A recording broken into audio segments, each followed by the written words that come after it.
Okay, so I'm asking the question here to Garth. Why would, if we had 3 minutes, to refine why Garth's idea around Spiegel's healing journey would be better for cancer patients than things like, let's say, guided meditation, small universe, or Sadhguru, I'm not my body or I'm not my mind. Okay, first of all, Spiegel is the one with supportive expressive as opposed to healing journey. Alistair Cunningham was the healing journey. So Spiegel's focus was on 4 things. I can't remember all 4, but one was hypnosis, self-hypnosis for pain management. And he would teach people to experience the sensation as cold or hot or pressure. And that way they are in control of it more, and also teach them to try and move it slightly up or slightly down. And by doing that, it changes it changes the way we process that stimulus. Instead of experiencing it as pain, we can experience it as something different. And that gives us control. And when we have control, we lose more of that sense of fear. The other 2 things that he focused on was the support and the expression. Support means we don't feel alone. Support helps us not to feel lack of love. The more we can feel we connect with people, the more love we feel, the more reason we feel there is to live. When we feel disconnected, when we feel alone, we feel more of a sense of hopelessness. It's through connection that we develop more of a desire to live, because we feel people care about us. It makes a difference. It's the idea that there is a reason to live. And so by being more supported, by being more connected, we feel more of a desire to live. The third thing that he did was expression. Telling people what we really feel. And the only way we can do that is when we feel that people want to know, and that support that we get from each other and we give to each other allows us to communicate how we truly feel, because these people genuinely care. And unless there's that genuine care, we can't express ourselves. And so by creating an environment where people genuinely care, it helps us feel a desire to live. And one of the critical things that Lawrence Leshane who's that? discovered, Lawrence Leshane was another cancer psychologist in the 60s. And what he discovered, he had 37 people that he counseled for more than 100 hours each, and all of them died. Because he talked about their past, and he talked about their childhood, and he talked about their problems. He changed his focus to, what is it you want to do in life, and what's stopping you from doing it?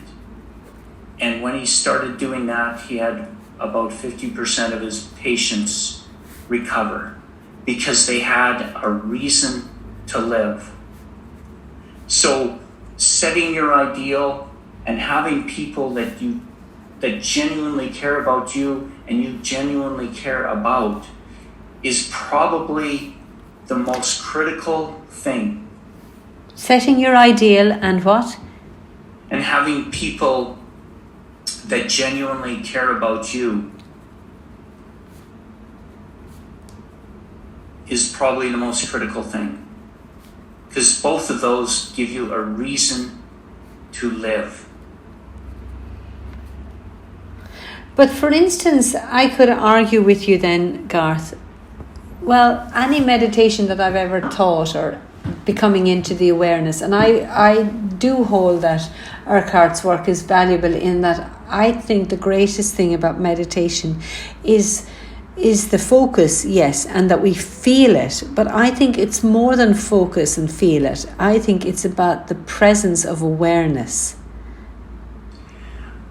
I understand, and I don't want to... No, I'm happy to be argued with, But there's 2 things I think is also important. mindfulness and meditation being two separate things. I know. Well, I call it more mindlessness.